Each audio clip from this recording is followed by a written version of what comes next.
Well,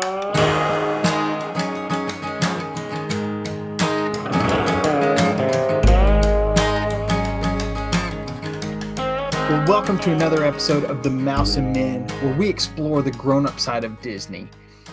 I'm Bradley Minigan, here with my co-host Chris Murphy. Chris, how you doing today?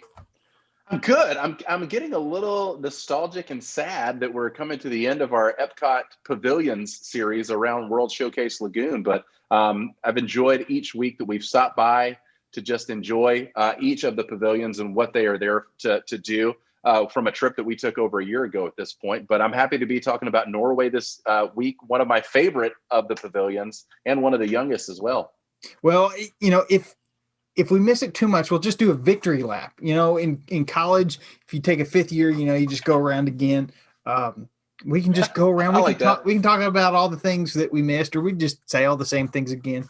But we want you to join in the conversation at home as well. So be sure to find us on social media at The Mouse and Men on Facebook, Instagram, Twitter.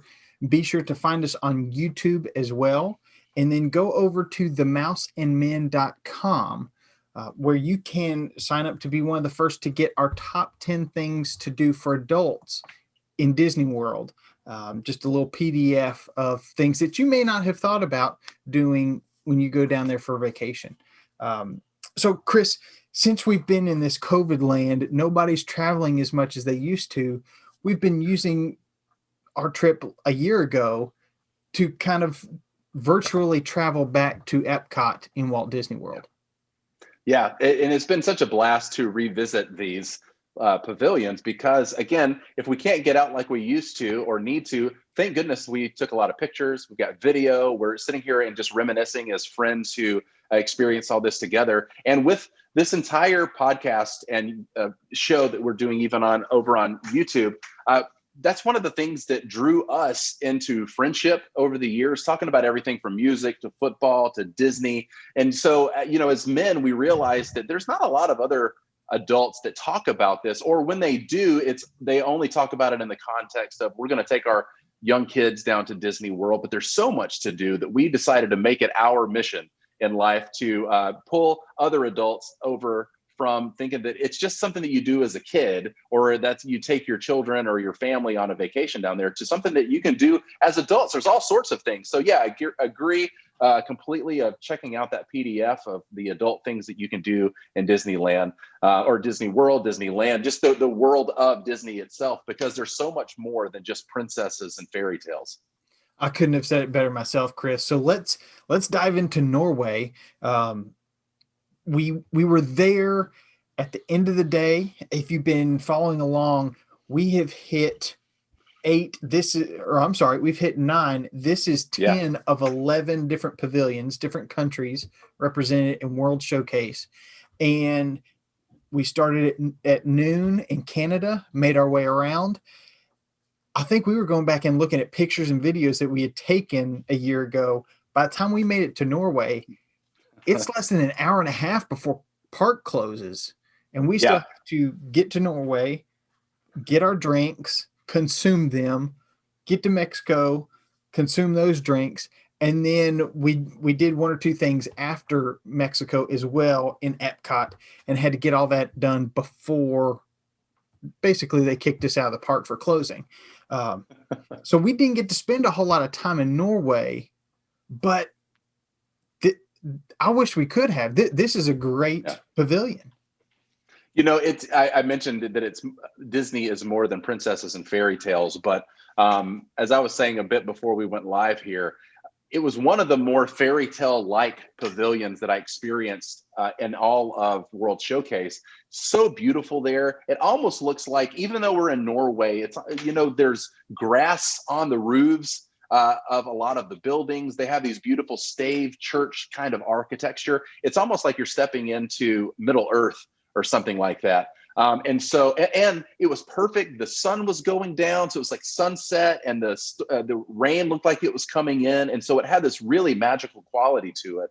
And so even though there's not a lot to do inside of the Norway Pavilion, it may be the most memorable of all the pavilions that we experienced that day, for me at least, just because of how magical it was in the brief time that we were there. I agree.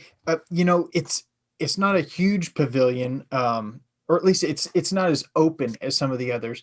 It does Yeah. have a ride that your kids will probably enjoy in the Frozen. I don't know if I can't remember what the exact title of it is, but there's a Frozen ride, and we rode it Yeah, I think because. it was Go ahead. Frozen Ever After. And that was kind of on the tip of my tongue. I wasn't quite sure if that was it. So we'll have to look that up and confirm before the end of the show. But we wrote it because I said, hey, I've never experienced it. I mean, I've watched when we were there. O Canada was not running; it was in refurbishment. But I've seen China, Reflections of China. I've seen some of the others done those other experiences, but I had not done the Frozen Ever After ride. So rode that. It's going to be great for your kids. They're gonna love Anna, Elsa, Olaf, all the other characters, that Sven, whoever else is in there. They're gonna love that. So that's something for them, a little treat for them around World Showcase.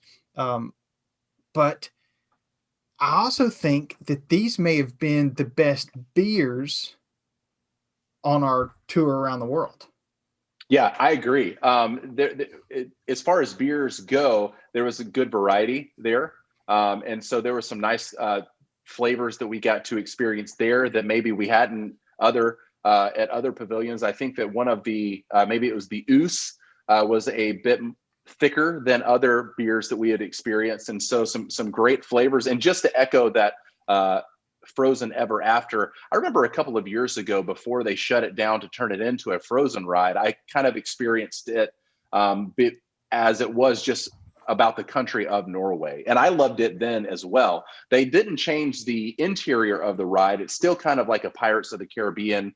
You sit in a vehicle and go through the water sort of thing, but they rethemed it around Frozen. And so I know that in EPCOT, there for years, they didn't, you talked about this too, they did not want to bring in those characters from the Disney universe inside of the pavilions. But now they're starting to do that even more, and Norway being one of the first, with several plans. And who knows, again, with COVID, the way that it has shaken things up this year, if some of those plans have to be pushed on pause, if not canceled altogether. But I really appreciated the Frozen ride through with Frozen Ever After.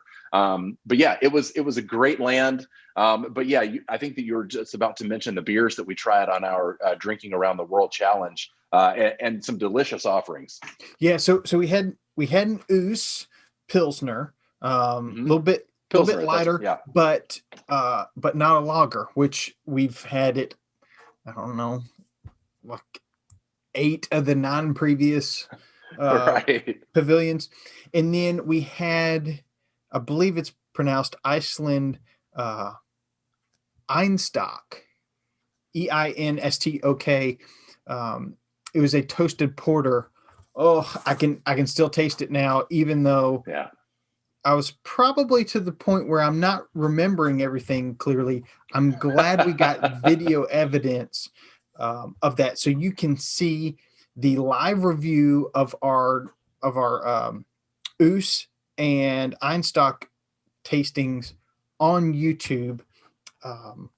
We also do a buzzometer, a tribute to Buzz Lightyear, but just to see how the alcohol is affecting us. Our gauge while we were there may not have been correct. Yeah, I agree. It was a little off. But enjoying ourselves nonetheless. But yeah, great, I think that great options. I agree. And as much as probably my favorite beer to say was the Aass, spelled AASS, but pronounced Aass. The Einstok was probably my favorite beer of the day to sample. And so whether I'm talking about it or I'm actually drinking it, Norway hit everything out of the park for me. Yeah, great little pavilion. if you do start in Canada and go around, it's going to be at the end of your day. So plan accordingly. Make sure you save time for Norway, unlike we did. Uh, we just had to kind of blow through it to just make it to the finish line. Well, on that note, if we did it again, I think that it would be smart of us to have like a running timer going throughout the day, where when we started, we pushed the timer and knowing when Epcot was going to close. And so we could make sure that we spend an equal amount of time in all of the pavilions. But honestly, in my head, I thought there's only 11 pavilions, dude. We're going to get through these with time to spare, and then we'll get to go ride some other rides. I didn't think it would be as all day consuming as it was. So tip for those of you that have not done this around the world challenge, time it out and divide it by 11, because if you want to hit all 11 of those pavilions and buy souvenirs or eat snacks or drink around the world, kind of like we did, it's smart to plan it out a little bit more. But me in my head, I thought it's only 11 pavilions. We'll probably knock this out in 3 hours. Right? Yeah, it's just go up, buy a drink, move on. But in order to actually take in the pavilion, it does take a little bit of time. And so we're looking at, I don't know, 45, 50 minutes per pavilion. And it's really not that long when you factor in trying to decide what to get, standing in line to get it. I mean, we didn't ride that many attractions. We didn't view that many attractions, but we did ride Frozen Ever After. I did confirm that's the name of the log flume ride, as you were describing. Yes. So yeah, really planning out, and that's just half the park.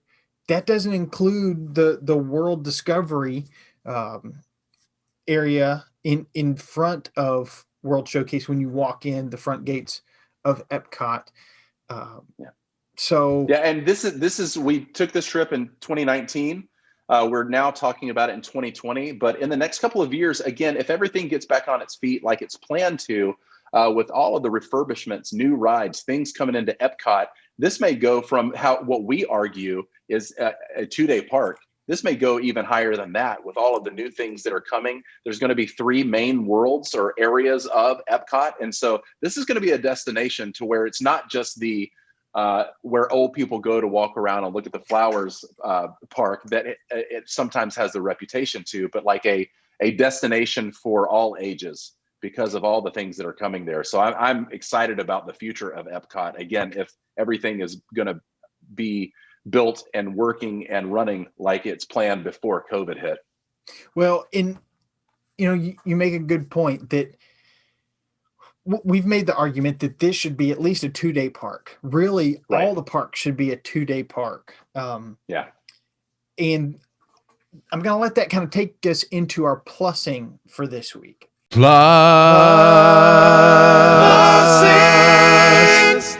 So, yeah. Chris, you brought this up for plussing this week, that we basically just need to slow down. It's true. It's funny how you go to Disney, and when I was little, I went to Disney and I just want to ride every ride. And so I would get off a ride, I would sprint to the next ride, wait in line, ride that ride, sprint to the next ride. And so I was constantly looking down at my map, and I was trying to plan things out so I could get as many rides in. But, Epcot is one of those lands, worlds, areas of Walt Disney that it reminded me that now, looking back at the trip that we took a year ago, and we weren't able to go on a trip this year, it's a bummer. And I wish that I have stopped to smell the roses, to just like you're doing. If you're on YouTube, you can see Bradley's background. He literally has flowers in the background, to just observe what's going on around. I know that this is going to be a bit of a tangent, but I've fallen in love with the music of Mickey Thomas recently, and I didn't know Mickey Thomas. And so just a brief no relation to Mickey Mouse, just right. But good name if you want to be associated with Disney. But he sang in the Elvin Bishop Band back in the 70s. He was a part of Jefferson Starship, which became Starship in the 80s. a few years ago, I was walking around Epcot just trying to go to the next thing. And there was a concert going on while I was there from this guy named Mickey Thomas. And I really didn't know who he was. You and I talk about a lot of music, especially rock and roll from the 70s and the 60s. And so I found myself, or I thought that I thought of myself as kind of an aficionado of music from that time, but the name I didn't recognize it. And then now in the last couple of weeks, I've become a fan of his music. He did Fooled Around and Fell in Love back in the 70s with Elvin Bishop Band. So many 80s band or songs like Sarah and We Built This City and Nothing's Gonna Stop Us Now. All these songs that I know every word to, but I didn't recognize who this person was. And so now that I know that I walked past him singing with a live band, just free for anybody, if you're in the park, you just observe it and enjoy it. And so I thought that with our trip that we weren't able to do this year with COVID, that it just to slow down, to take a bit more time to observe all the cool things that Disney provides for us. Once we're in there, if we have a ticket and walking around Epcot, or we're at downtown Disney or Disney Springs and enjoying that, there's so much there to do that if we took more time, we could just enjoy it that much more. So just a plussing from an adult to another adult to just enjoy everything, all of the environment, the sights, the smells, those flowers that are behind you, just to learn more, to take more time and enjoy it more. Well, I'll share this story too that ties into the Norway Pavilion. If you stop and look for those little details, you'll notice little things like doors to places you're not sure where they go. So 5, 6, 7 years ago, my wife and I were making our way to Disney World, and Disney asked if I would be a part of a survey. They said it'd take about an hour of my time and I would need to get into Epcot. So I'd have to have a ticket to get into Epcot. And I said, sure. They were going to, I think they comped me, a Disney gift card for a meal or something, and go in. They said, hey, come to the Norway Pavilion. At the time, it was not Frozen Ever After. It was Maelstrom. They said, come to Maelstrom, where the line goes into the building. Go just to the left. So I walk up. There's somebody waiting for me, and we walk through what looked like a fake door. It looked like it was just painted on the wall, but it was a real door. Right next to the line, here's another door. Not sure where it goes. Open it up, and it's an elevator door. And we hop in the elevator. We go up, a floor or two, and now we're up above what's now Frozen Ever After, and just some big conference rooms. And they said, have a seat. It'll be about 10, 15 minutes before they're ready for you. They had cookies laid out and all that. And I could see, I can't remember if the window looked out over Epcot or over the backstage area. But there are these little places that are just hidden in Disney World that you never notice unless you slow down just a little bit. And I know it can be tough. I mean, when I was 5 years old, I was getting off the Peter Pan ride, leaving my parents and going and hopping back in line. They had to pull me out of line and say, hey, we've got to go do something else. Your sister doesn't want to ride this a 200th time. But I understand wanting to ride everything, do all the fun stuff, but there's plenty of fun stuff to explore as well. So Chris, thank you for that plussing this week. Next week we go to Mexico. It's our last stop around World Showcase in our Around the Wrapping World it challenge. up. Yeah. It's bittersweet. Maybe a little more sweet than bitter. Just giving a hint to what drinks we got in Mexico. But I've had a blast reliving our trip around Epcot. Me too. And again, it just reiterates the fact that I wish that I could go down there a time or two a year. In the Nashville, Tennessee area where we recorded these episodes. It's not too big of a deal to go down once or twice a year. It's a day drive, but it's not as inconvenient. And especially once you get down there, you're in Walt Disney World. And so it's a blast to do. I'm so glad that we're kind of going back and reliving these moments that we've had. And then from beyond there, just to talk more about, as adults, what we can do to enjoy the entire universe of Disney, whether it's in the parks or on Disney Plus or in all the movies that we've shared and talked about and experienced over the years. There's just so much there. So I'm excited about moving on to Mexico and then beyond from there. But it's been a blast to kind of go around the World Showcase Lagoon and talk about all these pavilions. Yes, sir. So I think I say this every week. I can't wait to go back. I can't wait to, this has forced me to stop and really think about what I experienced in each of these pavilions. And all it does is leave me wanting to go back for more. True, me too. So I hope you make your way down to EPCOT, try an Aass Pilsner, try the Einstok Toasted Porter. Both are fantastic. Fantastic. If you're hitting it at the end of the day, after what would that have been? 9 drinks. This is your 10th drink. It's gonna hit you. Yeah. But what a blast. So be sure to find us on social media. Let us know what you think of the Pilsner and the Porter in Norway. Find us at The Mouse and Men on Facebook, Instagram, Twitter. Find our live reviews on YouTube. Find these episodes on YouTube as well if you're just listening to the podcast. But let us know what you think of those. Let us know what else you've tried in Norway. Or if you've got questions about Norway, let us know. We'll try to answer those for you as best we can. Sure. Chris, all I can say is please don't grow up too fast. But keep exploring, guys.